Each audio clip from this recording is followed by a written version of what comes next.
വർഷത്തിലെ 9-ാം മാസമാണ് റമദാൻ. അപ്പൊ ഈ മാസത്തിൽ നമ്മൾ നിർബന്ധ വ്രതാനുഷ്ഠാനം നിർവഹിക്കാനുള്ള കാരണം വേദഗ്രന്ഥങ്ങളുടെ അവസാനത്തെ പതിപ്പായി വിശുദ്ധ ഖുർആൻ അവതരിക്കപ്പെട്ടു ഈ മാസത്തിൽ എന്നതാണ്. പ്രവാചകൻ സല്ലല്ലാഹു അലൈഹി വസല്ലമയുടെ ഏറ്റവും വലിയ മുഅ്ജിസത്താണ് വിശുദ്ധ ഖുർആൻ. അല്ലാഹു സുബ്ഹാനഹു വ തആലയുടെ കലാമാണ്, സംസാരമാണ് വിശുദ്ധ ഖുർആൻ എന്ന് പറയുന്നത്.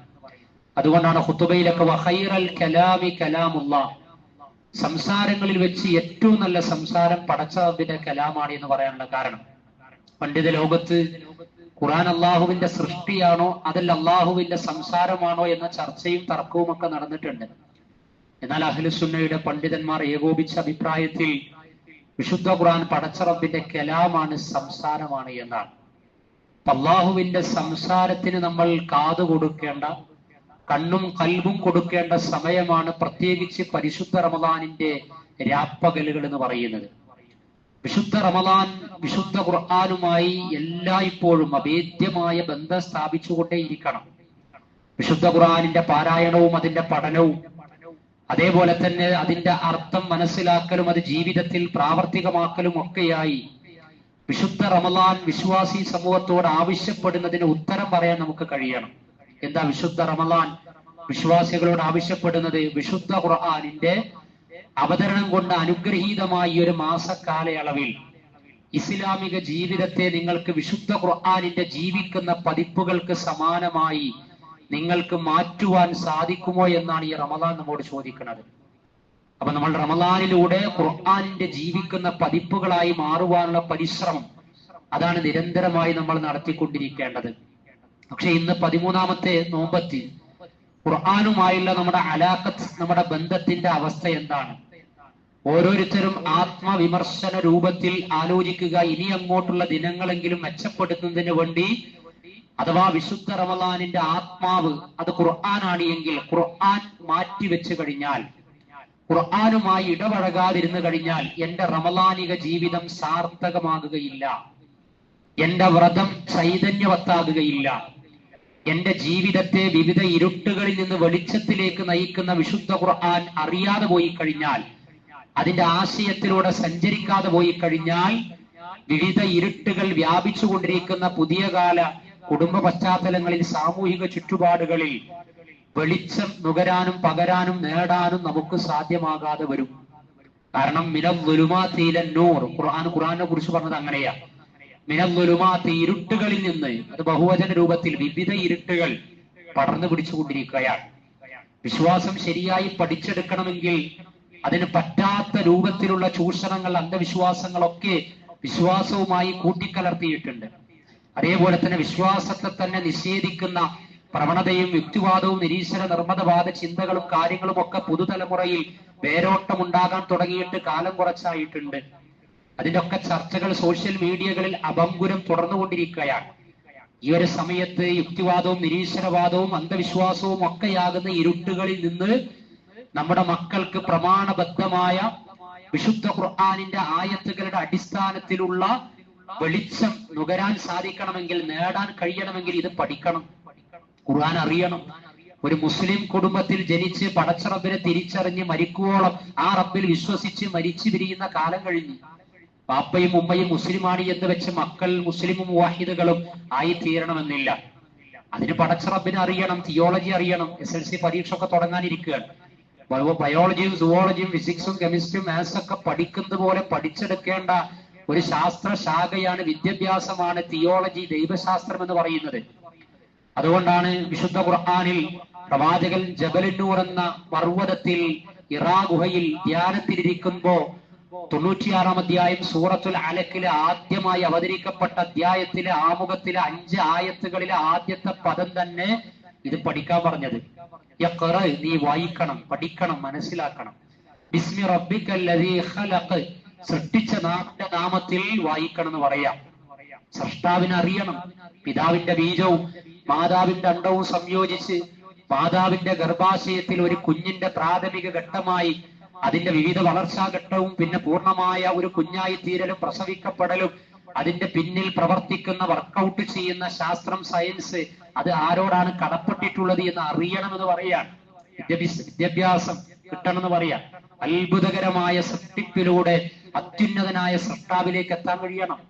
ഫഅലം സൂറത്തുൽ റഅദിൽ ഫഅലം, അലിമ എന്ന് പറഞ്ഞാൽ അറിഞ്ഞു എന്നാണ്, കൽപ്പനയാണ് അള്ളാന്റെ. ഫഅലം, അതിനാൽ അതുകൊണ്ട് നിങ്ങൾ അറിയണം, നിങ്ങൾ പഠിക്കണം, നിങ്ങൾ തിരിച്ചറിയണം, നിങ്ങൾ മനസ്സിലാക്കണം.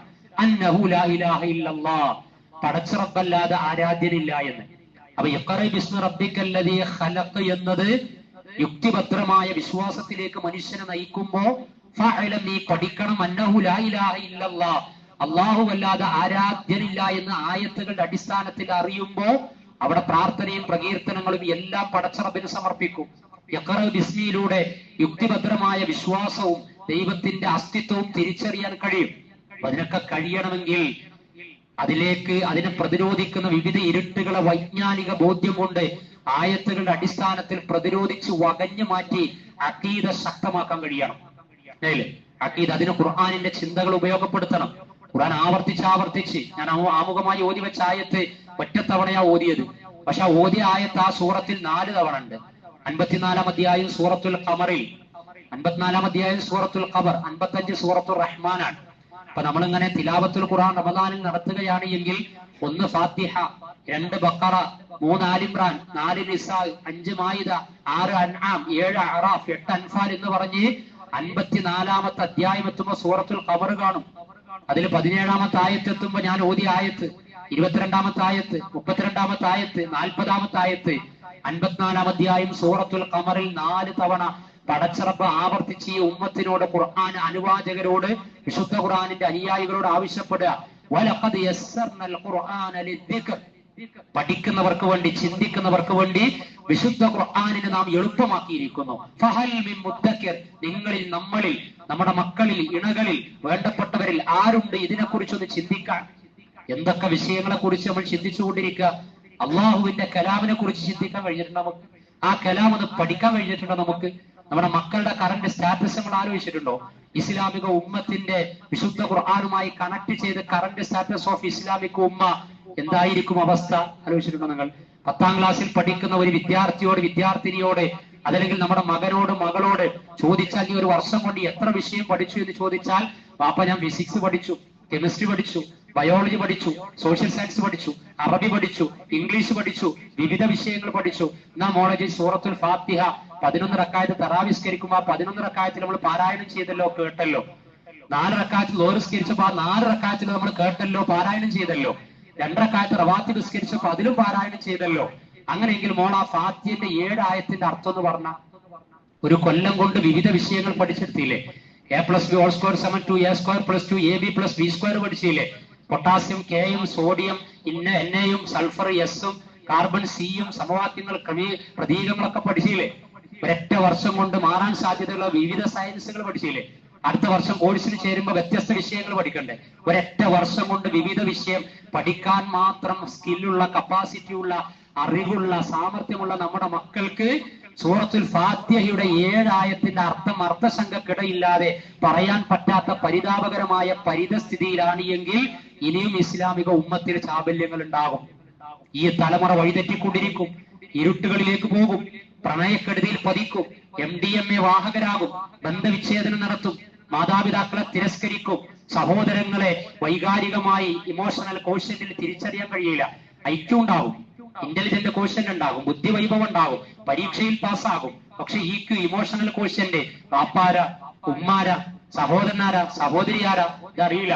അതുകൊണ്ടാണ് 16-17 വയസ്സുള്ള ഒരുത്തി ഇംഗ്ലീഷിൽ ലെറ്റർ എഴുതി വെച്ചിട്ട് ആത്മഹത്യ ചെയ്തത്. പാറമടയിൽ ചാടിയിട്ടോളം ആത്മഹത്യ ചെയ്തതാ. ഇംഗ്ലീഷിലാണ് ആത്മഹത്യാ കുറിപ്പ് എഴുതിയത്. പോലീസ് ഇൻക്വസ്റ്റ് നടത്തി ആ ലെറ്റർ പുറത്തെടുത്ത് അതിന്റെ ഇത് പങ്കുവെച്ച സമയത്ത് അതിന്റെ കാരണം പറഞ്ഞത് എന്താ? കുട്ടിക്ക് ബുദ്ധിയുണ്ട്, IQ ഉണ്ട്. പക്ഷെ അവള് പറയാ, എന്റെ അച്ഛനും അമ്മയും കുടുംബക്കാരും വേണ്ടപ്പെട്ടവരൊന്നും എന്റെ മരണത്തിൽ കാരണക്കാരല്ല, അവരോടൊന്നും എനിക്ക് പരിഭവമില്ല. പക്ഷേ എന്നെ പ്രയാസപ്പെടുത്തുന്നത് കൊറിയയിലുള്ള എന്റെ കാമുകൻ, എന്റെ ബോയ് ഫ്രണ്ട് മെസ്സേജ് അയച്ചിട്ട് പ്രതികരിക്കണില്ല. കൊറിയയിലെ എന്റെ സുഹൃത്ത് മരിച്ചിട്ടുണ്ട് എന്ന് ഞാൻ മനസ്സിലാക്കുകയാണ്. അതെനിക്ക് സഹിക്കാൻ സാധിക്കണില്ല. അതുകൊണ്ടാണ് ഞാൻ എന്റെ മരണം തിരഞ്ഞെടുക്കുന്നതും ആത്മഹത്യ ചെയ്യുന്നതും. അല്ലെങ്കിൽ ഇതാണ് കാലം എന്ന് പറഞ്ഞാൽ. പ്രണയമൊക്കെ അന്താരാഷ്ട്ര പ്രണയമായി മാറിക്കൊണ്ടിരിക്കുക. നാഷണൽ ലെവലും സ്റ്റേറ്റ് ലെവലും ജില്ലാ ലെവലും ഒന്നല്ല. ഈ ജാതി കാലത്ത് നമ്മുടെ മക്കൾക്ക് കാഴ്ചപ്പാട് കിട്ടണമെങ്കിൽ കണ്ണാലല്ല അകക്കണ്ണിന്റെ വെളിച്ചം കൊണ്ടേ കാണാവൂ. മുന്നിൽ കാണും മികവല്ലതിനും പിന്നിലെ അറിവേ നേരാവൂ എന്ന് പറഞ്ഞില്ലേ. അള്ളാന്റെ ആയത്തുകളിലേക്ക് ഇങ്ങോട്ട് മടക്കണം. പടച്ച റബ്ബിന്റെ അസ്തിത്വം ബോധ്യപ്പെടുത്തണം. ആ റബ്ബിന്റെ നിരീക്ഷണത്തിലാണ് എന്ന് അറിയിക്കണം. എന്നിട്ട് മൊറാലിറ്റിയും മോഡസ്റ്റിയും നമ്മൾ ആരും കൂടെ ഇല്ലെങ്കിലും സ്വമേധയാ അത് നഷ്ടപ്പെടാതെ അത് തകർക്കാൻ സാധ്യതയുള്ളതിനെ പ്രതിരോധിച്ച് 89-ാം അധ്യായം സൂറത്തുൽ ഫജ്റിലെ 14-ാമത്തെ ആയത്തിന്റെ ചിന്ത കൊണ്ട് ഇന്ന റബ്ബക ലബിൽ മിർസാദ്, നിന്റെ റബ്ബ് നിന്നെ സദാസമയം കാണുന്നുണ്ടോ, നിരീക്ഷിക്കുന്നുണ്ടോ. ആരൊക്കെ കണ്ടാലും കണ്ടില്ലെങ്കിലും സർവ്വതും കാണുന്ന, അറിയുന്ന, രേഖപ്പെടുത്തുന്ന, നിർണയിക്കുന്ന, നിയന്ത്രിക്കുന്ന പടച്ച റബ്ബിന്റെ കാഴ്ചവട്ടത്തിൽ നിന്ന് കുതറി മാറി ഒന്നും നിർവഹിക്കാൻ നിനക്ക് സാധ്യമല്ല തന്നെ എന്ന ആയത്തെ മനുഷ്യന്റെ കോൺഷ്യസ് ആൻഡ് സബ് കോൺഷ്യസ് മൈൻഡിലേക്ക് വരണം, ബോധ ഉപബോധ മനസ്സിലേക്ക് വരണം. എന്നിട്ട് മനുഷ്യൻ തസ്കിയത്ത്, സംസ്കരണം, തഖ്വ, ധർമ്മനിഷ്ഠയും ഉള്ളവരായി തീരണം. അപ്പൊ നല്ല മകളും നല്ല മകനും, നല്ല ഭാര്യയും നല്ല ഭർത്താവും, നല്ല സഹോദരനും നല്ല സഹോദരിയും, നല്ല കച്ചവടക്കാരനും അതേപോലെ നല്ല കസ്റ്റമറും ഒക്കെയായി തീരും. ജീവിതത്തിന്റെ ഭിന്ന മേഖലകളെ ഭംഗിയോടെ, ഭക്തിയോടെ, ഉത്തരവാദിത്ത ബോധത്തോടെ മുന്നോട്ട് നീക്കാനും കഴിയും. അതിനാണ് ഖുർആൻ ദൈവചിന്ത പഠിപ്പിക്കുന്നത്. അതിന്റെ കുറവാണ് ഇന്ന് സമൂഹം അനാശാസ്യങ്ങളിലേക്കും അരാജകത്വങ്ങളിലേക്കും ആത്മഹത്യകളിലേക്കും ആഭാസങ്ങളിലേക്കും ഒക്കെ ചെന്ന് പതിക്കാനുള്ള കാരണം. അതുകൊണ്ട് റബ്ബിനെ അറിയണം. Fundamental thought of holy Quran, വിശുദ്ധ ഖുർആനിന്റെ ഏറ്റവും മൗലികമായ ചിന്ത എന്ന് പറയുന്നത് അതാണ്. അത് നമ്മുടെ കുടുംബത്തിൽ ചർച്ചയാക്കണം. അപ്പൊ 13 നോമ്പ് ഇങ്ങനെ പിന്നിടാനിരിക്കുന്ന സമയത്ത് ഞാൻ നേരത്തെ പറഞ്ഞതുപോലെ പാരായണത്തിന്റെ വിഷയത്തിൽ തന്നെ അതിലേക്ക് ഞാൻ പോണില്ല. കാരണം അതൊക്കെ ഇസ്ലാമിക ഉമ്മത്തിന് സ്വാഭാവികമായി അറിയുന്നതാണ്. ഒരു ഹർഫ് പാരായണം ചെയ്ത 10 കൂലി. അതേപോലെ തന്നെ അലിഫ് ലാം മീം എന്നത് ഒരു ഹർഫല്ല, 3 ഹർഫുകളാണ്. ഒരു ഹർഫിന് റമദാൻ അല്ലാത്ത കാലത്ത് 10 ഉണ്ട്, അപ്പൊ അത് 30 ഉണ്ട്. റമദാൻ അല്ലാത്ത കാലത്ത് തന്നെ 30 കിട്ടുമ്പോ റമദാനിൽ ബിഗൈരി ഹിസാബ്, കണക്കല്ലാത്ത കൗണ്ട്ലെസ് ആയിട്ട് പടച്ച റബ്ബിന്റെയും പ്രതിഫലം നൽകും. ഇന്നല്ലദീന യത്ലൂന കിതാബല്ലാഹ്, നഷ്ടം സംഭവിക്കാത്ത കച്ചവടമാണ് പടച്ച റബ്ബിന്റെ കലാം നിരന്തരമായി പാരായണം ചെയ്ത് തീർക്കലെന്നൊക്കെ നമുക്കറിയാം. പക്ഷെ അത് അറിഞ്ഞിട്ടും നമ്മുടെ ഖുർആനിന്റെ പാരായണ വിഷയത്തിൽ പോലും ഒരു 10 ജുസ് പിന്നിടാത്ത ആളുകൾ, 5 ജുസ് പിന്നിടാത്ത ആളുകൾ, 13 നോമ്പത്തി എന്ന് പറഞ്ഞാൽ ശരാശരി നമ്മൾ വിശുദ്ധ ഖുർആനുമായ റമദാനിലെ ബന്ധത്തിൽ ഓരോ ദിനത്തിലെ നോമ്പ് കഴിയുമ്പോൾ ഒരു ജുസായിട്ട് തീർക്കുക എന്നുള്ളൊരു സിസ്റ്റം ഉണ്ട്. പണ്ടും അന്നും ഇന്നും എന്നും അങ്ങനെയാ. കാരണം കൂടുതൽ ഓതി തീർത്തുകൊണ്ട് ഒറ്റ ദിവസം കൊണ്ട് 30 ജുസ് ഓതി തീർക്കാൻ നമുക്ക് കഴിയില്ല. അപ്പൊ അതിനാണ് ഒരു അടി വെക്കണം. 1 കിലോമീറ്റർ സഞ്ചരിക്കാനും ഒരു സ്റ്റെപ്പ് വെക്കുക, അടുത്ത സ്റ്റെപ്പ് വെക്കുക, അങ്ങനെ 1 കിലോമീറ്റർ നടന്നു നീങ്ങാനും താണ്ടാനും നമുക്ക് കഴിയും. അതേപോലെയാ 6000-ൽ പരം ആയത്തുകൾ, 114 അധ്യായങ്ങളും 30 ജുസുവുമുള്ള വിശുദ്ധ ഖുർആൻ ഓരോ ജുസുവും പ്രതിദിനം പടിപടിയായി ഓതി തീർക്കുക എന്നുള്ളതാണ്. അതിന് ഓരോ നിസ്കാരത്തിന് മുമ്പോ ശേഷമോ 1, 2, 3 പേജ് ഓതുക. അങ്ങനെ ഒരു ദിവസം 5 വക്ത് നിസ്കാരമുണ്ട്. ആ നിസ്കാരത്തെ ഫോക്കസ് ചെയ്ത്, അത്താഴ സമയത്തെ ഫോക്കസ് ചെയ്ത്, ഇങ്ങനെയൊക്കെയുള്ള ടൈമുകൾ കണ്ടെത്തി റമദാനിനെ കൂടുതൽ സാർത്ഥകമാക്കി സൽക്കർമ്മനിരതമാക്കി ഖുർആൻ ബന്ധത്തിന്റെ അടിസ്ഥാനത്തിലാക്കി തീർത്തു കഴിഞ്ഞാൽ ഒരു ദിവസം 1, 2 ജുസ് ഓതി തീർക്കാൻ കഴിയും. സമയമില്ലാത്തത് കൊണ്ടല്ല, സന്നദ്ധതയില്ല. നമുക്ക് ലഭിച്ചുകൊണ്ടിരിക്കുന്ന നിഅമത്തിനെ കുറിച്ചുള്ള വലുപ്പം തിരിച്ചറിഞ്ഞിട്ടില്ല നമ്മൾ. അതേപോലെ തന്നെ ഈ റമദാനിൽ ഏറ്റവും കൂടുതൽ കമ്മിറ്റ്മെന്റ്, പ്രതിബദ്ധത കാണിക്കേണ്ടത് വിശുദ്ധ ഖുർആനിനോടാണ് എന്നത് നമ്മൾ പലപ്പോഴും മറന്നുപോകുക. എന്നിട്ട് ഖുർആൻ കണ്ട് മാറ്റിവെച്ചു. സജീവമായ ഇഫ്താറുകളിലൊക്കെ നമ്മൾ പങ്കെടുത്തു. ഞാൻ കോളേജിൽ നിന്ന് കഴിഞ്ഞ ദിവസം 10 നോമ്പ് ആകണീന്റെ മുമ്പ് 4 ദിവസം ഒരു സുഹൃത്തിനെ കണ്ടു. ചോദിച്ചെങ്ങനെ റമദാൻ എന്ന് ചോദിച്ചപ്പോ ഇവരാണ് കുഴപ്പമൊന്നുമില്ല. അപ്പൊ കുഴപ്പമില്ല എന്ന് പറഞ്ഞതിന്റെ അർത്ഥം എന്താ? ഖുർആനായിട്ടൊക്കെ നല്ല ബന്ധമാണെന്നാണ്. അതാണ് കുഴപ്പമില്ല എന്നുള്ളതിന്റെ ഏറ്റവും പ്രധാന തെളിവ്. പിന്നെ ഖുർആൻ എങ്ങനെ എത്ര ജുസ് ഓതി എന്ന് വെച്ചു. അപ്പൊ മൂപ്പര് നർമ്മം കലർന്ന മർമ്മത്തില് ചിരിപ്പിക്കുകയും ചിന്തിപ്പിക്കുകയും ചെയ്യുന്ന ഡയലോഗാ പറഞ്ഞത്. പിന്നെ ഖുർആന് ജുസ് ഒന്നും വല്ലാതെ കഴിഞ്ഞിട്ടില്ല, പക്ഷെ ജ്യൂസൊക്കെ കുടിച്ചിട്ട് ഇങ്ങനെ തരക്കടില്ലാതെ പോകുന്നുണ്ട്. നിങ്ങള് ജ്യൂസൊക്കെ കുടിച്ചിട്ട് എന്ത് ചെയ്യണ്ടേ, ഇങ്ങനെ പോകുന്നുണ്ട്. അഥവാ നോമ്പ് തുറയും പരിപാടിക്കായിട്ട് സജീവമായിട്ട് അങ്ങനെ പോകുന്നുണ്ട്. ജ്യൂസ് ഒന്നും വല്ലാതെ കടന്നു പോയിട്ടില്ല. ആശങ്ക ഉണ്ടാ പറയുമ്പോ തന്നെ എന്താ പറയുക, അത് ചിരിപ്പിക്കുകയും ചിന്തിപ്പിക്കുകയും ചെയ്യാൻ നർമ്മമാണ്. പക്ഷെ അതിൽ മർമ്മമുണ്ട് എന്നതാണ്. എന്താണ് ആ മർമ്മം? ഈ ജീവിത തിരക്കുകൾക്കിടക്ക് നമ്മൾ തിരക്കാൻ നമ്മൾ വിചാരിക്കണത്, നമ്മളെക്കാളും വലിയ തിരക്കിലും പ്രയാസത്തിലുമായി പശ്ചിമേഷ്യയുടെ അവസ്ഥ നിങ്ങൾക്ക് അറിയാലോ, ഗസയുടെ അവസ്ഥ നിങ്ങൾക്ക് അറിയാലോ. അശാന്തി നിറഞ്ഞ ലോകക്രമത്തിൽ പടച്ചറബ് നമുക്ക് സമാധാനവും നല്ലൊരു അന്തരീക്ഷമൊക്കെ തന്നിട്ടുണ്ടെങ്കിൽ അതിനനുസരിച്ച് അള്ളാഹ്ക്ക് ശുക്ർ ചെയ്ത് അള്ളാഹോട് കൂടുതൽ കൂടുതൽ അടുത്ത് അവർക്ക് വരെ വന്നു ഭവിച്ച പരീക്ഷണത്തിൽ തുറവിക്ക് വേണ്ടി പ്രാർത്ഥിക്കേണ്ടവരാ നമ്മൾ. നമ്മൾ ഉദാസീനരായി കഴിഞ്ഞാൽ പിന്നെ ആരെ പ്രാർത്ഥന അള്ളാഹ് സ്വീകരിക്കുക? ആരെ പ്രാർത്ഥന സ്വീകരിച്ചിട്ട് അള്ളാഹ് ഈ പ്രശ്നത്തിന് പരിഹാരം കാണാം. നിങ്ങൾ അള്ളാഹുവിൽ ധർമ്മനിഷ്ഠയുള്ളവരാകണം, എങ്കിൽ അള്ളാഹ് എക്സിറ്റ് തരും, അള്ളാഹ് തുറവി തരും എന്ന് പറയാം. വൽ ആഖിബത്തു ലിൽ മുത്തഖീൻ, സൂക്ഷ്മത പാലിക്കുന്ന ആളുകളുടെ പര്യവസാനം ശുഭമായി തീരുമെന്നാണ്. എന്തൊക്കെ പ്രശ്നം ഉണ്ടായാലും പര്യവസാനം ശുഭമായി തീരും. ആരാണെങ്കിൽ ധർമ്മനിഷ്ഠ പാലിക്കുകയാണ് എങ്കിൽ. ഇന്നല്ലാഹു മഅൽ മുത്തഖീൻ, അല്ലാഹു സൂക്ഷ്മത പാലിക്കുന്നവരുടെ കൂടെയാണ്. ഇതൊക്കെ ഖുർആനിന്റെ ആയത്തുകളാ ചിന്ത. അപ്പൊ ഇത് നമ്മൾ മനസ്സിലാക്കേണ്ടത് എന്താ? പടച്ച റബ്ബ് ഈ ഉമ്മത്തിനെ സഹായിക്കാത്തത്, അള്ളാഹു എന്റെ കൂടെ നിൽക്കാത്തത്, അള്ളാഹു എന്റെ പ്രശ്നങ്ങൾ പരിഹരിക്കാത്തത്, എന്റെ തഖ്വക്ക് ദൗർബല്യം ശോഷണം സംഭവിക്കുന്നുണ്ടോ, എന്റെ വിശ്വാസത്തിന് ശോഷണം സംഭവിക്കുന്നുണ്ടോ, അതുവഴി ഉണ്ടാക്കിയെടുക്കേണ്ട സ്വഭാവവും സംസ്കാരവും സദാചാരവും അതിൽ വല്ല വീഴ്ചയും സംഭവിച്ചു കൊണ്ടിരിക്കുന്നുണ്ടോ? ഈ വക കാര്യങ്ങളിൽ നമുക്ക് ചിന്തിക്കാൻ കഴിയണം. അങ്ങനെ ചിന്തിച്ച് മാറ്റമുണ്ടാക്കാൻ കഴിയണം. അതിനാ വിശുദ്ധ ഖുർആൻ നമ്മെ ക്ഷണിക്കുന്നത്. അതുകൊണ്ട് റമദാൻ അങ്ങനെ വളരെ വേഗത്തിൽ മുന്നോട്ട് പോകുമ്പോൾ ഒന്ന് വിശുദ്ധ ഖുർആനിന്റെ തിലാവത്ത് എവിടെ എത്തിയെന്ന് ആലോചിക്കുകയും അത് പ്രതിദിനം 1, 2, 3 ജുസെങ്കിലും ഓതി അവസാനം 30-ാമത്തെയോ 29-ാമത്തെയോ നോമ്പിലേക്ക് എത്തുമ്പോ അൽഹംദുലില്ലാ ഒറ്റ തവണയെങ്കിലും 6000-ൽ പരം ആയത്തുകൾ ഓതി തീർക്കാൻ എനിക്ക് കഴിഞ്ഞിട്ടുണ്ട്. നീ തന്ന കണ്ണുകൊണ്ട്, നീ തന്ന നാവ് കൊണ്ട്, നീ തന്ന സൗകര്യങ്ങൾ കൊണ്ട് അള്ളാഹുവെ നിനക്ക് നന്ദി കാണിക്കുന്നതിന്റെ ഭാഗമായി, എനിക്ക് പ്രതിഫലം നേടുന്നതിന്റെ ഭാഗമായി അസ്സിയാമു വൽ ഖുർആനി യശ്ഫആനി, വിശുദ്ധ ഖുർആനും വ്രതാനുഷ്ഠാനവും പരലോകത്ത് അതിന്റെ ആളുകൾക്ക് ശുപാർശ പറയും. റബ്ബേ, ഞാൻ പാരായണം ചെയ്ത് തീർത്ത ഖുർആൻ പരലോകത്ത് എനിക്ക് അനുകൂലമായി ശുപാർശ പറയുന്നതാക്കി തീർക്കണേ. അള്ളാഹുവെ ഖബറിൽ മൻ ഇമാമുക്ക എന്ന് ചോദിക്കുമ്പോ ഇമാമിയൽ ഖുർആൻ, എന്റെ ഇമാമു ഖുർആനാണ് എന്ന് പറയാൻ പറ്റുന്ന വിധത്തിൽ എന്റെ ഖുർആനിക ബന്ധത്തെ അള്ളാഹുവെ നീ സ്വീകരിക്കണമേ എന്ന പ്രാർത്ഥനാ ബോധത്തോടുകൂടി ഖുർആനുമായി ഇടപഴകണം. അതെല്ലതൊക്കെ മാറ്റിവെച്ചു കഴിഞ്ഞാൽ നമ്മൾ നശിച്ചു പോകും. പടച്ച റബ്ബിന്റെ അനുഗ്രഹം നഷ്ടപ്പെട്ടു പോകും. അതാണ് പ്രവാചകൻ സല്ലല്ലാഹു അലൈഹി വസല്ലമ പരലോകത്ത് അള്ളാഹിനോട് പറയും, എന്റെ ഉമ്മത്ത് ഇങ്ങനെ പിഴച്ചു പോയത്, നരകാവകാശികളായി തീർന്നതെന്ന് പറയുമ്പോ 25-ാം അധ്യായം സൂറത്തുൽ ഫുർഖാനിൽ വഖാല റസൂൽ, റസൂൽ പറയും, ഇന്ന ഖൗമി ഇത്തഖദു ഹാദൽ ഖുർആന മഹ്ജൂറ, അല്ലാഹുവേ അവർ ഈ ഖുർആനിനെ അങ്ങനെ അഗണ്യകോടിയിൽ അലസമാക്കി തള്ളിക്കളഞ്ഞ് മാറ്റിവെച്ച് മൊബൈൽ എടുത്ത്, വാട്സപ്പ് എടുത്ത്, റീൽസ് എടുത്ത് പലതും കണ്ട് സമയം ചെലവഴിച്ച് വെറുതെ സമയം നഷ്ടപ്പെടുത്തി. അള്ളാഹു പലരുടെയും മെസ്സേജ് കേട്ട് വാട്സപ്പ് ഓൺ ചെയ്ത് മെസ്സേജ് കേൾക്കുക.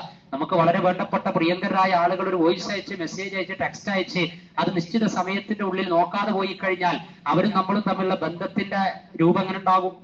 ഡിസ്റ്റൻസ് ഉണ്ടാകാൻ തുടങ്ങൂലേ? പ്രയാസങ്ങൾ ഉണ്ടാകൂലേ? അങ്ങനെങ്കിൽ അള്ളാഹ് അയച്ച മെസ്സേജാണ് ഖുർആൻ എന്ന് പറഞ്ഞാൽ അള്ളാഹിന്റെ മെസ്സേജാ.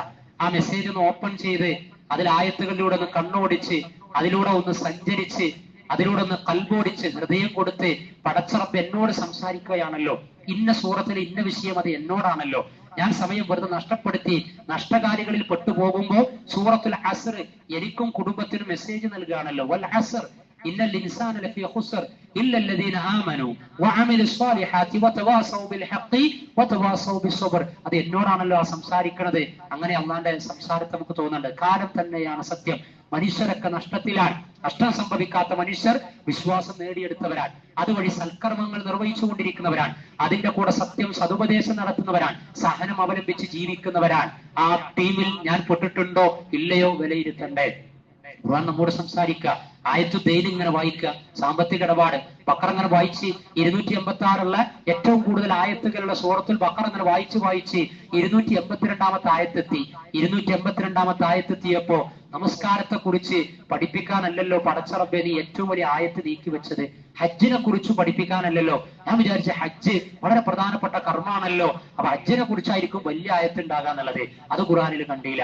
നിസ്കാരം മണിക്കൂറുകൾ കിടക്കണ്ടേ, നിസ്കാരത്തെ കുറിച്ചായിരിക്കും വിചാരിച്ച്, നിസ്കാരത്തെ കുറിച്ചും അല്ലല്ലോ. പടച്ച റബ്ബ് നോമ്പ് വളരെ പ്രധാനപ്പെട്ട ഒരു കർമ്മാണല്ലോ, പ്രഭാതം മുതൽ പ്രദോഷം വരെ അന്നപാനീയങ്ങളൊക്കെ മാറ്റി വെച്ചുകൊണ്ട് പ്രത്യേകതരം ഉപവാസം, അപ്പൊ അതിനെ കുറിച്ചായിരിക്കും ഏറ്റവും വലിയ ആയത്ത് എന്ന് വിചാരിച്ചു. പക്ഷെ അതിനെ കുറിച്ചുമല്ലല്ലോ എന്ന് നമ്മളങ്ങനെ ചിന്തിക്കണം. പിന്നെ ഏതിനെ കുറിച്ചാ പറഞ്ഞത്? റബ്ബേ സാമ്പത്തിക ഇടപാടിനെ കുറിച്ച്, കടബാധ്യതകളെ കുറിച്ച്, കൊണ്ടുകൊടുക്കലിനെ കുറിച്ച്, ക്രയവിക്രയങ്ങളെ കുറിച്ച്, അതിന് സാക്ഷി നിർത്തുന്നതിനെ കുറിച്ച്, അത് രേഖപ്പെടുത്തുന്നതിനെ കുറിച്ച് വളരെ കൃത്യമായിട്ട് അള്ളാഹുവേ നിന്റെ കലാം നീ സംസാരിച്ചിട്ടുണ്ടല്ലോ, അത് പ്രധാനമാണ് എന്ന് എനിക്ക് തിരിച്ചറിഞ്ഞ്. സാമ്പത്തിക ഇടപാട്, കണ്ണൂർ ഇരിട്ടിയിൽ നിന്ന് സജീർ എന്ന ചെറുപ്പക്കാരൻ വാഗ്നർ കാർ കൊടുത്തിട്ട് മാനന്തവാടി പോവുക. 3 മക്കളും ഭാര്യയും കൂടെ ഉണ്ട്. ടൂറ് പോയതല്ല, വിനോദയാത്ര പോയതല്ല. അവിടെ ബാപ്പു എന്ന് പറഞ്ഞ മനുഷ്യണ്ട്. അയാളുടെ മുറ്റത്തേക്ക് വാഗനർക്കാരന്റെ ഇറക്കി നിർത്തി പെട്രോൾ ആണ്ട് ഒഴിച്ച് കത്തിച്ച്, ഭാര്യ 40% പൊള്ളലേറ്റി, 3 മക്കൾ അള്ളാഹുവിന്റെ തൗഫീഖ് കൊണ്ട് വലിയ പരിക്കില്ലാതെ രക്ഷപ്പെട്ടു. സജീർ നിന്ന് കത്തി ആത്മഹത്യ ചെയ്ത്. അതിനുമ്പ് വീഡിയോ പുറത്തിട്ട് സാമ്പത്തിക ഇടപാട് ഇതുമായി ബന്ധപ്പെട്ട വിഷയം എനിക്കിനി സഹിക്കാൻ കഴിയില്ല, എന്നെ പറ്റിച്ചിരിക്കുന്നു, വഞ്ചിച്ചിരിക്കുന്നു, പണം തിരിച്ചു തരുന്നില്ല എന്നൊക്കെ പറഞ്ഞ് ആവലാതി പങ്കുവെച്ച് ആ മനുഷ്യൻ ആത്മഹത്യ. ആത്മഹത്യ ചെയ്യാൻ പാടുണ്ടോ? അതാ ഞാൻ നേരത്തെ പറഞ്ഞത്, വിശ്വാസത്തിന് പ്രതീക്ഷ ഇല്ലാതാകുക. അതിന്റെ കാരണം എന്താ? അള്ളാന്റെ കലാമുമായി ബന്ധമുണ്ടാകൂല എളുപ്പം. അള്ളാന്റെ ദിക്ർ, ഉത്ബോധനം, ദിക്ർ ഏതാ ദിക്ർ? 15-ാം അധ്യായം സൂറത്തുൽ ഹിജ്ർ 9-ാമത്തെ ആയത്ത്, ഇന്നാ നഹ്നു നസ്സൽന ദിക്റ വ ഇന്നാ ലഹു ലഹാഫിളൂൻ. നാമാണ് ആ ദിക്റാകുന്ന ഖുർആൻ അവതരിപ്പിച്ചത്, നാം അതിനെ സംരക്ഷിക്കുക തന്നെ ചെയ്യും.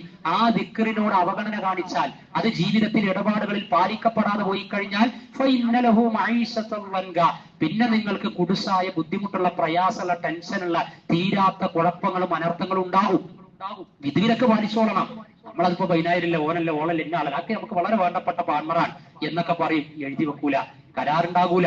അവസാനം എന്തായി? പ്രശ്നമാകും. അപ്പൊ അള്ളാന്റെ ചെയ്യേണ്ടത് ഖുർആൻ ചിന്തയനുസരിച്ച്, പാഠമനുസരിച്ച് ചെയ്യേണ്ട സമയത്ത് ചെയ്യാതെ പോയി കഴിഞ്ഞാൽ പ്രയാസങ്ങൾ ഉണ്ടാകും, പ്രശ്നങ്ങൾ ഉണ്ടാകും. എന്നിട്ട് അവസാനം പോയി ആത്മഹത്യ, ഇഹലോകവും പരലോകവും നഷ്ടപ്പെടുത്തുന്ന അവസ്ഥയിലേക്ക് പോകുക എന്ന് പറഞ്ഞാൽ എത്ര സങ്കടം! ഇതിനേക്കാളും വലിയ എത്ര പരീക്ഷണങ്ങൾ ഏറ്റുവാങ്ങിയവരാ 1,00,000-ഓളം മനുഷ്യർ കൊല്ലപ്പെട്ട ഗസയുടെ മണ്ണിലുള്ളവര്. 30,000 മക്കൾ, കുഞ്ഞു മക്കളെയാണ് സയനിസ്റ്റ് സാമ്രാജ്യത്വം തൂത്തെറിഞ്ഞ് കൊന്നു തിന്നത് ഗസയിൽ. അപ്പൊ അവർ പശ്ചിമേഷ്യയിൽ തിന്നുകൊണ്ടിരിക്കുക. ഇറാനിലൊക്കെ മിസൈൽ പതിച്ച് 165 കുട്ടികളെ കൊല്ലപ്പെട്ടു, നിങ്ങൾ കേട്ടില്ലേ?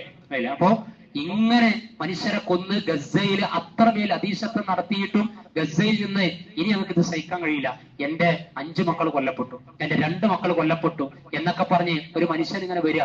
റഫ അതിർത്തി തുറന്ന സമയത്ത് അവിടേക്ക് വന്നിട്ട് ഈ അരിപ്പുണ്ടല്ലോ, നമ്മൾ ഭക്ഷണമൊക്കെ പാകം ചെയ്യാൻ വേണ്ടിയിട്ട് അരിയും പൊടിയൊക്കെ ഇട്ടിട്ട് അതിലെ നെല്ലും കല്ലും വേർതിരിക്കാൻ വേണ്ടിയിട്ട് അരിച്ചെടുക്കുമല്ലോ. ഒരു മനുഷ്യൻ അരിപ്പയിൽ മണ്ണ് അങ്ങനെ എടുക്കുക. അപ്പൊ മാധ്യമപ്രവർത്തകർ ചോദിക്കുക, എന്താ നിങ്ങൾ കാട്ടണത്? മാതഫി, എന്താ നീ ചെയ്യുന്നത് ചോദിക്കാൻ. അപ്പൊ ആ സമയത്ത് ഒന്നുമില്ല, ഞാൻ ഈ ബിൽഡിംഗ് ഒക്കെ പൊളിഞ്ഞു കിടക്കണില്ലേ, ഈ ഭാഗത്തായിരുന്നു പിന്നെ ഞാനും എന്റെ കുടുംബം താമസിച്ച്, ഗർഭിണിയായ എന്റെ ഭാര്യ, എന്റെ 2 മക്കള്, അവരൊക്കെ കൊല്ലപ്പെട്ടു, ഞാൻ ആട്ടി ഓടിക്കപ്പെട്ടു. ഇപ്പൊ വർഷങ്ങൾക്ക് ശേഷം തിരിച്ചു വരാൻ. അപ്പൊ ഈ ഭാഗം കിട്ടിയപ്പോ അവിടെ നോക്കുകയാണ്. അപ്പൊ ഇങ്ങനെ അരിച്ചെടുക്കുമ്പോ എല്ലുകൾ കിട്ടിയാലോ, എന്റെ മക്കളുടെ, ഭാര്യയുടെ എല്ലുകൾ കിട്ടിയാൽ, ആ കിട്ടുന്ന എല്ലുകൾ ഇങ്ങനെ ഈ അരിച്ച് മണ്ണിൽ നിന്ന് ഇങ്ങനെ മാറ്റി വെക്കുന്ന ഒരു മനുഷ്യന്റെ വീഡിയോ, അതിന്റെ റിപ്പോർട്ടിങ് കണ്ടത് ഓർമ്മ വരികയാണ്. ഇങ്ങനെ പരീക്ഷണം ഏറ്റുവാങ്ങിയ സമൂഹത്തിൽ ഒരാള് ആത്മഹത്യ ചെയ്തതായിട്ട് നിങ്ങൾ കേട്ടിട്ടുണ്ടോ? ഗസയിൽ അവരൊക്കെ അനുഭവിച്ചതിന്റെ 1000-1 നമ്മൾ പരീക്ഷണ വിഷയത്തിൽ അനുഭവിച്ചുകൊണ്ടിരിക്കുന്നുണ്ടോ? എന്നിട്ട് ഈ കൗമിൽ നിന്ന് ആത്മഹത്യ കൂടിക്കൊണ്ടിരിക്കുകയാണ്. മാത്രവുമല്ല, ഇപ്പൊ ആത്മഹത്യ ചെയ്ത മനുഷ്യൻ ചെയ്തുപോയി, മറ്റാളോ ജീവിച്ചിരിക്കുന്ന ആൾ, ഇടപാടുമായി ബന്ധപ്പെട്ടവർ. ഞാൻ പറഞ്ഞുകൊണ്ടുവരുന്നത് ഖുർആനിലെ ഏറ്റവും വലിയ ആയത്തിന്റെ ചിന്തയും അതിന്റെ പ്രായോഗിക രൂപവും ഈ കൗമ നഷ്ടപ്പെടുത്തി. വിശ്വാസികൾക്കിടക്ക് നഷ്ടപ്പെട്ടു, അയൽപ്പക്കങ്ങൾക്കിടക്ക് നഷ്ടപ്പെട്ടു, കച്ചവടങ്ങൾക്കിടക്ക് നഷ്ടപ്പെട്ടു, സാമ്പത്തിക ഇടപാടുകൾ നഷ്ടപ്പെടുത്തി കഴിഞ്ഞാൽ പ്രശ്നങ്ങൾ ഉണ്ടാകും. അല്ലാണ്ട് ആയത്തുകളിലേക്ക് മടങ്ങണം, അതിന്റെ ആശയങ്ങളിലേക്ക് മടങ്ങണം, അത് വായിച്ചെടുക്കണം, അത് മനസ്സിലാക്കണം. എല്ലാ അത് വിശ്വാസമായാലും അനുഷ്ഠാനായാലും സാമ്പത്തികമായാലും സംസ്കാരമായിരുന്നാലും ഏതും അല്ലേ. ഇപ്പൊ 4-ാം അധ്യായം സൂറത്തുൽ നിസാ, 5-ാം അധ്യായം സൂറത്തുൽ മാഇദ. മക്കളെ കണ്ട് വിളിക്കണം, മക്കളെ വിളിച്ചിട്ട് ഈ ആയത്ത് ഇങ്ങനെ കേൾപ്പിക്കണം. 4-ാം അധ്യായം എന്താ? രഹസ്യ കാമുകന്മാരെ സ്വീകരിക്കാത്തവർ, രഹസ്യ കാമുകിമാരെ സ്വീകരിക്കാത്തവർ, അവരാണ് യഥാർത്ഥ വിശ്വാസികൾ. മോളെ യഥാർത്ഥ വിശ്വാസിയല്ലേ? ഞാൻ യഥാർത്ഥ വിശ്വാസിയല്ലേ? രഹസ്യമായിട്ട് വല്ല അവിഹിത ബന്ധവും വല്ല പ്രണയവും ഏതെങ്കിലും തരത്തിൽ ബന്ധമുണ്ടായി കഴിഞ്ഞാൽ, ആണിന് പെണ്ണിനോടോ പെണ്ണിന് ആണിനോടോ ഉണ്ടായാൽ, is not a believer, she's not a believer, അവർ വിശ്വാസിയല്ല, വിശ്വാസിനിയല്ല എന്ന് പറയാൻ ഈ ആയത്തോതി കൽപ്പിക്കണ്ടേ? അങ്ങനത്തെ ഒരു കാലല്ലേ ഈ കാലം എന്ന് പറഞ്ഞാൽ. ആ രൂപത്തിലെ കേളികളല്ലേ നടന്നുകൊണ്ടിരിക്കുന്നത്. വൈഫിന്റെ ഡിഗ്രി സർട്ടിഫിക്കറ്റ് ശരിയാക്കാനും വേണ്ടിയിട്ട് യൂണിവേഴ്സിറ്റിയിൽ ഈ റമദാന്റെ തൊട്ടുമുള്ള തിങ്കളാഴ്ച പോയ സമയത്ത് അവിടെ കാറ് നിർത്തി പാർക്കിങ്ങിൽ നിന്ന് ഇറങ്ങിയപ്പോ ഒരുത്തി ഷാളിട്ടിട്ടുണ്ട്. കണ്ടപ്പോ മുസ്ലിമാന്ന് മനസ്സിലായി. ഷാളിട്ടതുകൊണ്ട് മടിയിൽ ഒരുത്തങ്ങനെ കെടുക്കുക. കെടുന്നിട്ട് എന്ത് ചെയ്യാണ്? അങ്ങനെ ഇവളിങ്ങനെ തലമുടി കൊടുക്കുക. അപ്പൊ അങ്ങനെ മണിയറയിലൊക്കെ നടക്കണതിന്റെ ഏകദേശം പകുതി കുട്ടികളിലെ ടൂറിലും ബസ്സിലും അതേപോലെ തന്നെ കഫ്റ്റീരിയയിലും ക്യാമ്പസുകളിൽ ലോണിലും പുൽമേടിലും മരച്ചോട്ടിലൊക്കെ നടത്താൻ തുടങ്ങിയിട്ട് കുറെ കാലമായിട്ടുണ്ട്. പഠിപ്പിച്ചു കൊടുക്കണ്ടേ? ആണും പെണ്ണും തമ്മിലുള്ള ബന്ധം എങ്ങനെയാ? ആൺകുട്ടിയും പെൺകുട്ടിയും എങ്ങനെയാ? വിശുദ്ധ ഖുർആന്റെ ആയത്ത് എന്താ പറയുന്നത്? കൊഞ്ചിക്കുഴഞ്ഞ് സംസാരിക്കാൻ പാടുണ്ടോ? അന്യപുരി സൂറത്തുൽ നൂർ പഠിപ്പിക്കണ്ടേ? സൂറത്തുൽ നിസാ പഠിപ്പിക്കണ്ടേ? സൂറത്തുൽ മാഇദ പഠിപ്പിക്കണ്ടേ? ഈ ആയത്തൊക്കെ ആർക്കുള്ളതാ? ഇതൊന്നും പഠിപ്പിക്കാതെ വെറും ഓതി തീർത്ത് കഴിഞ്ഞാൽ എല്ലാ ഇരുട്ടുകളിൽ നിന്നും ഈ ഉമ്മത്ത് അനുഭവിക്കുന്ന പല വിഷയങ്ങളിലും രക്ഷപ്പെട്ട് ധർമ്മനിഷ്ഠയുള്ള ഒരു ഉമ്മത്തായി മാറുന്നാണോ? മാറൂല. അതിന് മാറണമെങ്കിൽ അള്ളാന്റെ കലാമിലേക്ക് മടങ്ങണം. മടങ്ങണം എന്ന് പറഞ്ഞാൽ അതിന്റെ ആശയം പഠിക്കണം, അതിന്റെ അർത്ഥതലങ്ങളിലേക്ക് ഊളിയിട്ടിറങ്ങണം, എന്നിട്ട് അള്ളാഹനെ അറിയണം. അതുവഴി നല്ല ഒരു സദാചാര ജീവിതത്തിന് വേണ്ടിയിട്ടുള്ള ഇസ്ലാമിന്റെ വിശുദ്ധ ഖുർആൻ വിഭാവന ചെയ്യുന്ന ഇസ്ലാമിക് ലൈഫ് കണ്ടെത്താൻ കഴിയണം. അത് കണ്ടെത്തുമ്പോൾ നന്നാവും. അത് നന്നാകുന്നത് കൊണ്ടാണ് യൂറോപ്പിൽ നിന്നൊക്കെ ഖുർആനിന്റെ പാതയിലേക്ക് തിരിച്ചു വരുന്നത്. From the lips of European sisters, Naima B Robert എഴുതിയ ബുക്ക്. യൂറോപ്യൻ സഹോദരിമാരുടെ ചുണ്ടുകളിൽ നിന്ന് ഫ്രാൻസും ബെൽജിയം ബ്രിട്ടനും യൂറോപ്യൻ രാജ്യങ്ങളിൽ ഇസ്ലാം സ്വീകരിച്ച വനിതകൾ അവരുടെ ഇസ്ലാം അനുഭവങ്ങൾ പങ്കുവെക്കുക. അവർ കാണാത്ത കാഴ്ചകളില്ല, അവർ അനുഭവിക്കാത്ത മേച്ചിൽപ്പുറങ്ങളില്ല. പക്ഷെ അതൊന്നുമല്ല ജീവിതം അവർക്ക് മനസ്സിലായി. വിശുദ്ധ ഖുർആനിന്റെ പ്രവാചക വചനങ്ങളുടെ ശാദ്വല തീരത്തേക്ക് അണഞ്ഞതിന് ശേഷം അവർ അനുഭവിക്കുന്ന സമാധാനം, അവരുടെ ധർമ്മനിഷ്ഠ, അവരുടെ ജീവിതത്തിലെ ശുഭാപ്തി വിശ്വാസം, അന്തസ്, ആഭിജാത്യം, ഇസ്ലാമിക് ഡ്രസ് കോഡിൽ അവരുടെ സുരക്ഷിതത്വം, ഇത് അവർ പങ്കുവെക്കുക. അവരൊഴിവാക്കിയ LGBT ലിബറലിസവും തോന്നിവാസവും ഒക്കെ എന്ത് ചെയ്യുക, നമ്മുടെ മക്കൾ പുലുകും ചെയ്യുക. പഴയ വീഞ്ഞ് പുതിയ കുപ്പിയിൽ നിന്നുള്ള നിലക്ക് അതൊക്കെ അങ്ങേറ്റ് ബുദ്ധികളായി ബുദ്ധിജീവികളായി നടക്കുക. അത് നടക്കുമ്പോൾ അതുവഴി ഉണ്ടാകുന്ന പ്രയാസങ്ങൾ ഏറ്റുവാങ്ങി ഒന്നുമല്ലാതാകുക. ഒരുത്തി കണ്ടില്ല ബസ് കയറിയിട്ട് വീഡിയോ എടുക്കുക, അവളെ ആയത്തറിയോ, ഇസ്ലാം അറിയോ, ഹദീസ് അറിയോ, വീഡിയോ എടുത്ത് ഒരു തിന്മ പെരുപ്പിക്കുക, ലൈവ് ഷൂട്ട് ഔട്ട് നടത്തുക. ഒരാൾ സ്പർശിക്കുന്നുണ്ട് എന്ന് പറഞ്ഞിട്ട് ലൈവ് എടുക്കല, അത്രയും ടൈം ഇങ്ങനെ സ്പർശിച്ച് നിൽക്കല. അതാ ഇസ്ലാം. ആലോചിച്ച് നോക്കൂ നിങ്ങൾ. മാറി നിൽക്കാൻ പറയണല്ലേ വേണ്ടത്? സ്പർശിക്കുന്നുണ്ടെങ്കിൽ സാഹചര്യത്തിൽ നിന്ന് മാറി നിൽക്കല്ലേ വേണ്ടത്? ഇതൊന്നും ആ അതൊന്നും മനസ്സിലാകണില്ല. എന്നിട്ട് മരിച്ചു ഇതെടുക്കുക. കാരണം എന്താ, അതേ കോലം മാറിക്കഴിഞ്ഞിട്ടുണ്ട്, ഇസ്ലാമിക് കൾച്ചർ മാറിയിട്ടുണ്ട്, ഖുർആൻ പഠിപ്പിക്കുന്ന ഹിജാബ് മാറിയിട്ടുണ്ട്, കൃത്യമായിട്ട് ഡ്രസ് കോഡുകളില്ല. അങ്ങനെ മാറി മാറി ഒരു തരം ഷോ വർക്കുകൾ കുടുംബജീവിതത്തിൽ വന്നുകൊണ്ടിരിക്കുക. ബഹ്നാസ് നഗർ കൂട്ട് ബാലുശ്ശേരിയിൽ അവളുടെ ആത്മഹത്യ ചെയ്തതുമായി ബന്ധപ്പെട്ടുകൊണ്ടുള്ള വലിയ അന്വേഷണം കാര്യങ്ങളൊക്കെ നടന്നുകൊണ്ടിരിക്കണില്ലേ? ഷോ വർക്ക് കൃത്യമായിട്ട് മറക്കേണ്ടെന്ന് മറക്കാത്ത കോലത്തിൽ പല കോലത്തിലായിട്ട് ലൈഫിന് അങ്ങനെ ഷോ വർക്കാക്കി എല്ലാവരുടെയും മുമ്പിൽ പ്രദർശിപ്പിച്ച് നടക്കുക. ഖുർആനിൽ കാണാൻ കഴിയും, ഹദീസിൽ കാണാൻ കഴിയും. ഇടപഴകുക. അന്യ സ്ത്രീ പുരുഷന്മാർ, ഒരു അന്യ സ്ത്രീയും പുരുഷനും തമ്മിൽ സ്പർശിക്കുന്നതിനേക്കാൾ നല്ലത്, പ്രവാചകൻ പറയാ, ഞാനൊരു അന്യ സ്ത്രീയെ സ്പർശിക്കുന്നതിനേക്കാൾ നല്ലത് ഒരാണിയെടുത്ത് എന്റെ തലയിൽ തറക്കുക. ഹദീസ് അല്ലെ, ആണിയെടുത്ത് തലയിൽ തറക്കുക ഓരോ സ്പർശനത്തിലും. അപ്പൊ അങ്ങനെ ആലോചിക്കുമ്പോ ഈ തലമുറയിലെ പല തലമുറകൾക്കും പല ആളുകൾക്കും തല ഉണ്ടാകും. ആണി തറച്ച് എത്ര വട്ടാവും സ്പർശിക്കുണ്ടാകുക, എത്ര കുട്ടികളാവും സ്പർശിക്കുണ്ടാകുക. ഷെയ്ക്കാൻ്റെ കൊടുക്കുക, കെട്ടിപ്പിടിക്കുക, ഹഗ് ചെയ്യുക. പ്രായപൂർത്തി എത്തിയവരാ ഇത് നടത്തുന്നത്. ഇപ്പൊ സ്കൂളും കോളേജൊക്കെ പുതിയ അധ്യയന വർഷം ക്ലോസ് ചെയ്യാൻ നിൽക്കുക, ഫെയർവെൽ പരിപാടികൾ. നിങ്ങൾ ശ്രദ്ധിച്ചു നോക്കൂ, മക്കൾക്ക് അതിർവരമ്പുകൾ പഠിപ്പിച്ചു കൊടുത്തിട്ടുണ്ടോ ഇല്ലേ ആലോചിക്കണം. എന്നാ വീട്ടിൽ ഈ ആത്മാർത്ഥം ഉണ്ടാകൂല. സ്വന്തം പങ്ങൾക്കൊരു സലാം പറഞ്ഞാല് അത് കൊടുക്കൂല, കൈ ഇങ്ങോട്ട് വലിക്കും. രക്തബന്ധ കൈ കൊടുത്ത് സലാം പറയാ, സ്നേഹം ഉണ്ടാകും, ബഹുമാനം ഉണ്ടാകും, അല്ലെ? പരസ്പര ആ ബ്രദർ സിസ്റ്റർ എന്ന രക്തബന്ധങ്ങളിൽ ഇമോഷൻ ഉണ്ടാകും. അത് കൊടുക്കൂല. പാപ്പാക്ക് സലാം കൊടുക്കൂല, ഉമ്മാക്ക് സലാം കൊടുക്കൂല. മനസ്സിലായില്ലേ? സഹോദരി കഴിച്ച പാത്രത്തിൽ നിന്ന് അതേ പാത്രത്തിൽ കഴിച്ചടാ, വെള്ളം കുറവാ, വേനലാണ് എന്ന് കഴിച്ചാൽ കഴിക്കൂല. എന്നാ കഫ്റ്റീരിയ പോയിട്ട് വേറെ ഒരുത്തിന്റെ കൂടി നിന്നിട്ട് അവള് കഴിച്ച ഭാഗത്തുള്ള പ്ലേറ്റിന്റെ ഭാഗം കൂടി വടിച്ചെടുത്ത് കഴിക്കും. മനസ്സിലായില്ലേ? ഈ രൂപത്തിൽ. എന്നാ സ്വന്തം വീട്ടില് വന്നു കഴിഞ്ഞാൽ ഈ ഭാഗം ഒന്നുമില്ല. ഇങ്ങനെയുള്ള പലതും നടക്കണം. അതിനൊക്കെ പരിഹാരം എന്ന് പറഞ്ഞാൽ ഞാൻ ഈ പറയുന്നതൊക്കെ വിശുദ്ധ ഖുർആനിന്റെ ആയത്തുകളിൽ അതിന്റെ വിശദാംശങ്ങളായിട്ട് നമുക്ക് പഠിച്ചെടുക്കാൻ സാധിക്കുന്നതാണ്. സൂറത്തുൽ നൂറിലൊക്കെ പഠിക്കുമ്പോ സ്വന്തം മക്കളായിരുന്നാലും കിടപ്പറയിൽ നിന്ന് ലൈംഗിക വിശുദ്ധിയുടെ വിഷയത്തിൽ പ്രായപൂർത്തിയോട് അടുക്കുമ്പോൾ മാറ്റിക്കിടത്തണമെന്ന് പറഞ്ഞു. വാപ്പാന്റെ ഉമ്മാന്റെ റൂമുക്ക് 3 സമയത്ത് വരാൻ പാടില്ല എന്ന് പറഞ്ഞു. രാവിലെ പ്രഭാത സമയത്ത്, ഉച്ച ഇറക്കത്തിന്റെ സമയത്ത്, ഇശായിന് ശേഷം. ഇങ്ങനെ ലൈംഗിക സദാചാര വിശുദ്ധി വളരെ നിഷ്കർഷിക്കപ്പെട്ട ഒരു മതാണ് ഇസ്ലാം എന്ന് പറഞ്ഞാൽ. ഇന്ന് ലോകം ഏറ്റവും കൂടുതൽ പൊറുതിമുട്ടുന്നതും ആഭാസത്തിൽ അകപ്പെടുന്നതും എപ്സ്റ്റീൻ ഫയലുകളും അതല്ലാത്തതും ഒക്കെയായി ഈ ലോകത്ത് പലരുടെയും മുഖം മൂടി അഴിഞ്ഞുകൊണ്ടിരിക്കുന്നതും ഈ വിഷയത്തിലാണ്. അതുകൊണ്ട് ആ വിഷയത്തിൽ കൃത്യമായ നിഷ്കർഷ വിശുദ്ധ ഖുർആനിലുണ്ട്.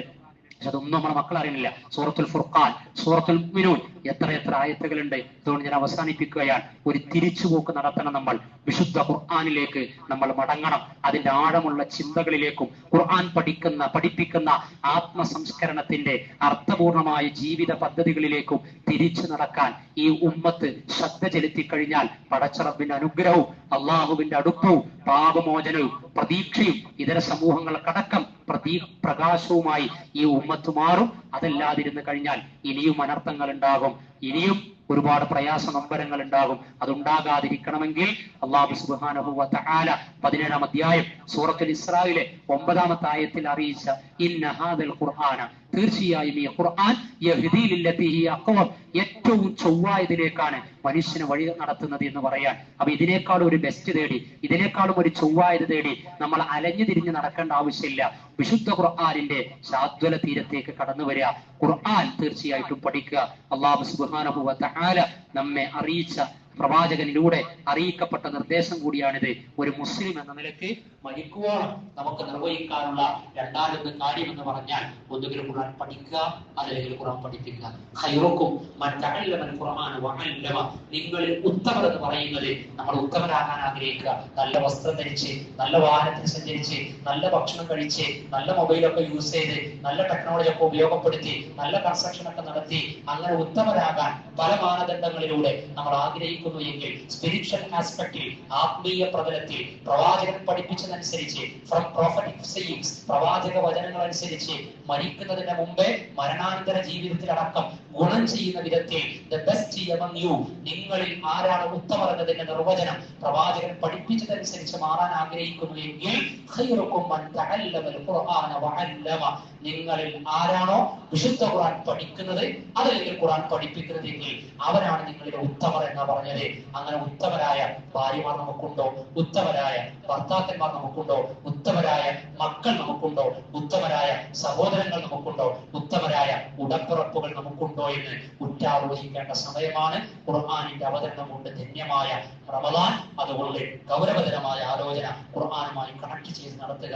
അല്ലാഹു സുബ്ഹാനഹു വ തആല വിശുദ്ധ ഖുർആനിലേക്ക് മടങ്ങി ജീവിതത്തിൽ സംസ്കരണം നേടിയെടുത്ത് മാതൃകാ വിശ്വാസികളായി മാറുവാനുള്ള മഹാഭാഗ്യം നമുക്ക് അവർക്കും നൽകുമാറാകട്ടെ. അല്ലാഹുവേ, വിശുദ്ധ ഖുർആൻ റമദാനിലെന്നോ റമദാൻ കഴിഞ്ഞാലും ഖുർആനുമായി നിരന്തരമായി തിലാവത്തിലൂടെ, വിവാദത്തിലൂടെ, കർമ്മകാര്യങ്ങളിലൂടെ, പ്രവർത്തന പദ്ധതികളിലൂടെ, സ്വഭാവ സംസ്കാരത്തിലൂടെ വിശുദ്ധ ഖുർആനുമായി നൈരന്തര്യമുള്ള ബന്ധം നിലനിർത്തുന്ന ഉൾബുദ്ധരി ഖുർആൻ അനുയായികളിൽ ഞങ്ങൾ നീ ഉൾപ്പെടുത്തേണമേ നാഥ. അല്ലാഹുവേ, വിശുദ്ധ ഖുർആൻ പാരായണം ചെയ്യുകയും സാധ്യമാകും വിധം മനഃപ്പാഠമാക്കുകയും അതിന്റെ അർത്ഥം പഠിക്കുകയും പഠിച്ചെടുത്ത് ജീവിതത്തിൽ പ്രാവർത്തികമാക്കുകയും മറ്റുള്ളവർക്ക് വിശുദ്ധ ഖുർആനിന്റെ സന്ദേശം എത്തിച്ചു കൊടുക്കുകയും ചെയ്യുന്ന മുവഹിദുകളിൽ, മുസ്ലിമീങ്ങളിൽ, വിശ്വാസികളിൽ, ഖുർആൻ അനുയായികളിൽ, അനുവാചകരിൽ ഞങ്ങളെ നീ ചേർക്കണമേ റബ്ബേ.